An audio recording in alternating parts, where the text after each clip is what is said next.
Jesús decía lo siguiente: las semillas que cayeron en el camino representan a los que oyen el mensaje del reino y no lo entienden. Entonces viene el maligno y arrebata la semilla que fue sembrada en el corazón. La semilla sobre la tierra rocosa representa a los que oyen el mensaje y de inmediato lo reciben con alegría, pero como no tienen raíces profundas, no duran mucho. En cuanto tienen problemas o son perseguidos por creer la palabra de Dios, caen. Las semillas que cayeron entre los espinos representan a los que oyen la palabra de Dios, pero muy pronto el mensaje queda desplazado por las preocupaciones de esta vida y el atractivo de la riqueza. Así que no se produce ningún fruto. Las semillas que cayeron en la buena tierra representan a los que de verdad oyen y entienden la palabra de Dios y producen una cosecha de 30, 60 y hasta 100 veces más numerosa de lo que se había sembrado. Eres bienvenida, eres bienvenido. Nuestro deseo y oración es que la semilla de la palabra de Dios produzca una asombrosa cosecha en ti hoy. Así que prepara tu corazón para lo que Dios tiene para ti. Escuchemos con profunda atención. Éxodo capítulo 1. Estos son los nombres de los hijos de Israel, es decir, Jacob, que se trasladaron a Egipto con su padre, cada uno con su familia: Rubén, Simeón, Leví, Judá, Isaacar, Zabulón, Benjamín, Dan, Neftalí, Gad y Aser. En total, Jacob tuvo 70 descendientes en Egipto, incluido José, quien ya se encontraba allí. Con el tiempo, José y sus hermanos murieron y toda esa generación llegó a su fin, pero sus descendientes, los israelitas, tuvieron muchos hijos y nietos. De hecho, se multiplicaron tanto que llegaron a ser sumamente poderosos y llenaron todo el territorio. Tiempo después, subió al poder de Egipto un nuevo rey que no conocía nada de José ni de sus hechos. El rey le dijo a su pueblo: miren, el pueblo de Israel ahora es más numeroso y más fuerte que nosotros. Tenemos que idear un plan para evitar que los israelitas sigan multiplicándose. Si no hacemos nada y estalla una guerra, se aliarán con nuestros enemigos, pelearán contra nosotros y luego se escaparán del reino. Por lo tanto, los egipcios esclavizaron a los israelitas y les pusieron capataces despiadados a fin de subyugarlos por medio de trabajos forzados. Los obligaron a construir las ciudades de Pitón y Ramsés como centros de almacenamiento para el rey. Sin embargo, cuanto más los oprimían, más los israelitas se multiplicaban y se esparcían, y tanto más se alarmaban los egipcios. Por eso los egipcios los hacían trabajar sin compasión. Les amargaban la vida forzándolos a hacer mezcla, a fabricar ladrillos y a hacer todo el trabajo del campo. Además, eran crueles en todas sus exigencias. Después, el faraón, rey de Egipto, dio la siguiente orden a las parteras hebreas Sifra y Puá: cuando ayuden a las mujeres hebreas en el parto, presten mucha atención durante el alumbramiento. Si el bebé es niño, mátenlo, pero si es niña, déjenla vivir. Sin embargo, como las parteras temían a Dios, se negaron a obedecer las órdenes del rey y también dejaron vivir a los varoncitos. Entonces el rey de Egipto mandó llamar a las parteras. ¿Por qué hicieron esto?, les preguntó. ¿Por qué dejaron con vida a los varones? Las mujeres hebreas no son como las egipcias, contestaron ellas. Son más vigorosas y dan a luz con tanta rapidez que siempre llegamos tarde.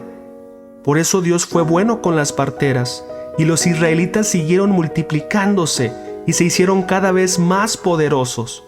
Además, como las parteras temían a Dios, Él les concedió su propia familia. Entonces el faraón dio la siguiente orden a todo su pueblo: tiren al río Nilo a todo niño hebreo recién nacido, pero a las niñas pueden dejarlas con vida. Éxodo capítulo 2. En esos días, un hombre y una mujer de la tribu de Leví se casaron. La mujer quedó embarazada y dio a luz un hijo. Al ver que era un niño excepcional, lo escondió durante 3 meses. Cuando ya no pudo ocultarlo más, tomó una canasta de juncos de papiro y la recubrió con brea y resina para hacerla resistente al agua. Después, Puso al niño en la canasta y la acomodó entre los juncos, a la orilla del río Nilo. La hermana del bebé se mantuvo a cierta distancia para ver qué le pasaría al niño. Al poco tiempo, la hija del faraón bajó a bañarse en el río y sus sirvientas se paseaban por la orilla. Cuando la princesa vio la canasta entre los juncos, mandó a su criada que se la trajera. Al abrir la canasta, la princesa vio al bebé. El niño lloraba y ella sintió lástima por él. «Seguramente es un niño hebreo», dijo. Entonces la hermana del bebé se acercó a la princesa. «¿Quiere que vaya a buscar a una mujer hebrea para que le amamante al bebé?», le preguntó. «Sí, consigue a una», contestó la princesa. Entonces la muchacha fue y llamó a la madre del bebé. «Toma a este niño y dale el pecho por mí», le dijo la princesa a la madre del niño. «Te pagaré por tu ayuda».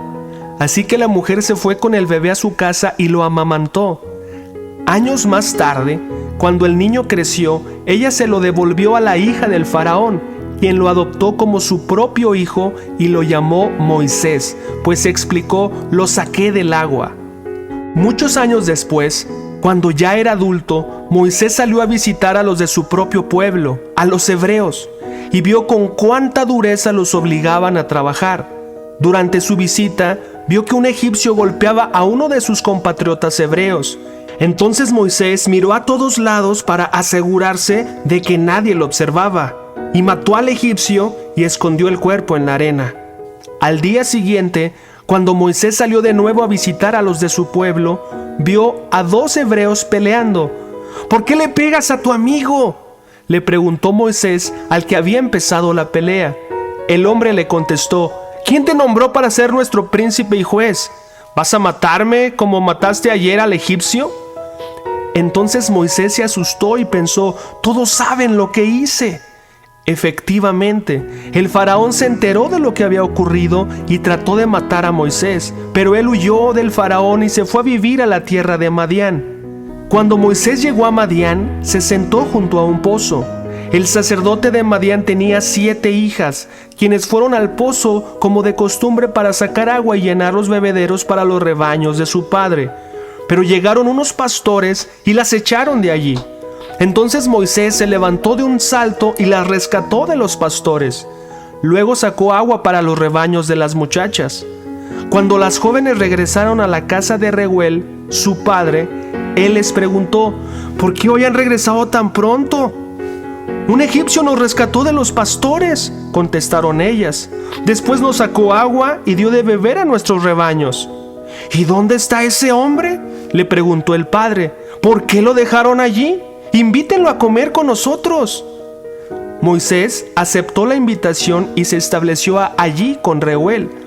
Con el tiempo, Reuel le entregó a su hija Séfora por esposa. Más tarde, ella dio a luz un hijo y Moisés lo llamó Gersón, pues explicó: «He sido un extranjero en tierra extraña».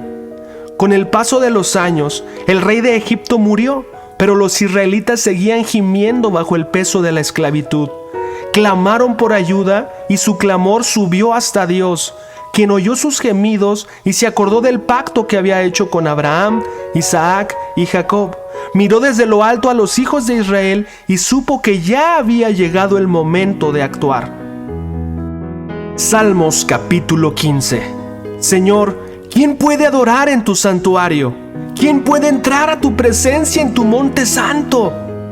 Los que llevan una vida intachable y hacen lo correcto, los que dicen la verdad con corazón sincero, los que no se prestan al chisme, ni le hacen daño a su vecino, ni hablan mal de sus amigos, los que desprecian a los pecadores descarados y honran a quienes siguen fielmente al Señor y mantienen su palabra aunque salgan perjudicados, los que prestan dinero sin cobrar intereses y no aceptan sobornos para mentir acerca de un inocente. Esa gente permanecerá firme para siempre. Proverbios capítulo 4, versículos 25 al 27.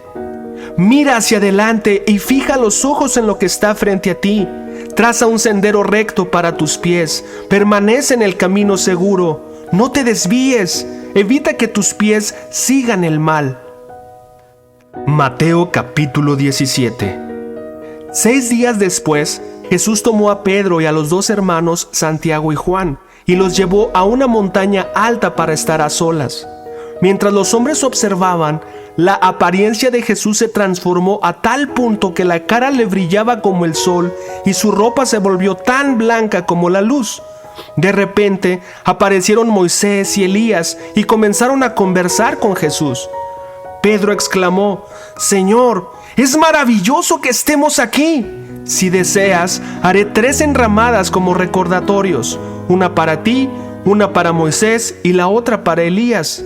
No había terminado de hablar cuando una nube brillante los cubrió, y desde la nube una voz dijo: «Este es mi Hijo muy amado, quien me da gran gozo. Escúchenlo a él». Los discípulos estaban aterrados y cayeron rostro en tierra. Entonces Jesús se les acercó y los tocó. «Levántense», les dijo, «no tengan miedo». Cuando levantaron la vista, Moisés y Elías habían desaparecido y vieron solo a Jesús. Mientras descendían de la montaña, Jesús les ordenó: «No le cuenten a nadie lo que han visto hasta que el Hijo del Hombre se haya levantado de los muertos». Luego sus discípulos le preguntaron: «¿Por qué los maestros de la ley religiosa insisten en que Elías debe regresar antes de que venga el Mesías?». Jesús contestó: «Es cierto que Elías viene primero a fin de dejar todo preparado. Pero les digo, Elías ya vino, pero no fue reconocido y ellos prefirieron maltratarlo. De la misma manera, también harán sufrir al Hijo del Hombre». Entonces los discípulos se dieron cuenta de que hablaba de Juan el Bautista. Al pie del monte les esperaba una gran multitud. Un hombre vino y se arrodilló delante de Jesús y le dijo: «Señor, ten misericordia de mi hijo. Le dan ataques y sufre terriblemente. A menudo cae al fuego o al agua. Así que lo llevé a tus discípulos, pero no pudieron sanarlo». Jesús dijo: «Gente corrupta y sin fe, ¿hasta cuándo tendré que estar con ustedes? ¿Hasta cuándo tendré que soportarlos? Tráiganme aquí al muchacho». Entonces Jesús reprendió al demonio y el demonio salió del joven. A partir de ese momento, el muchacho estuvo bien. Más tarde, los discípulos le preguntaron a Jesús en privado: «¿Por qué nosotros no pudimos expulsar el demonio?». «Ustedes no tienen la fe suficiente», les dijo Jesús. «Les digo la verdad. Si tuvieran fe, aunque fuera tan pequeña como una semilla de mostaza, podrían decirle a esta montaña: muévete de aquí hasta allá, y la montaña se movería. Nada sería imposible». Luego, cuando volvieron a reunirse en Galilea, Jesús les dijo: «El Hijo del Hombre será traicionado y entregado en manos de sus enemigos.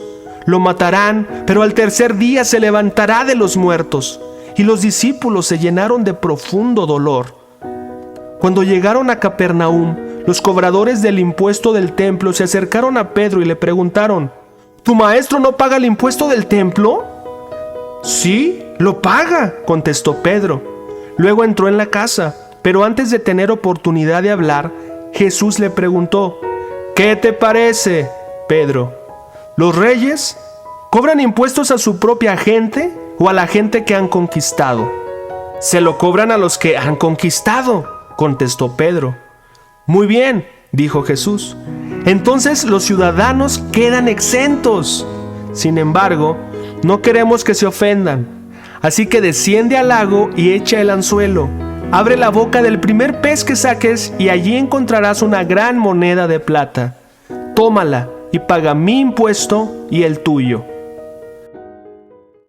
Santiago, capítulo 1, verso 22 al 25 dice así: «No solo escuchen la palabra de Dios, tienen que ponerla en práctica.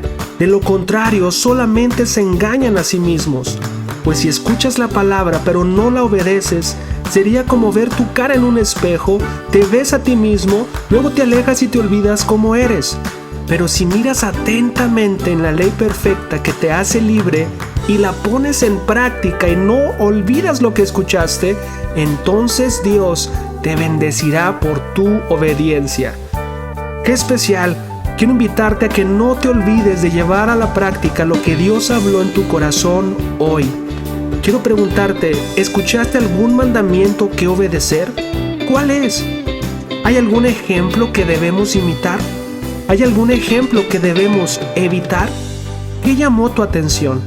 ¿Tienes una duda que necesitas profundizar? Ora por un momento a Dios y pon en práctica lo que hoy reflexionaste. No hay excepción. Si no lo ponemos en práctica, la palabra de Dios no transformará nuestras vidas. Comparte en la caja de comentarios tus inquietudes y hagamos de esta jornada una experiencia en donde no vamos solos, sino caminamos juntos. Si piensas en alguien que puede ayudarle a escuchar la Biblia y reflexionar, no dudes en compartir este audio con él o con ella. Tu ayuda puede cambiarle la vida. Si tienes una duda o comentario muy personal y quieres contactarnos, escribe a queremosresponderte@gmail.com y con gusto podemos iniciar una conversación personal. Nos vemos mañana. Bendiciones.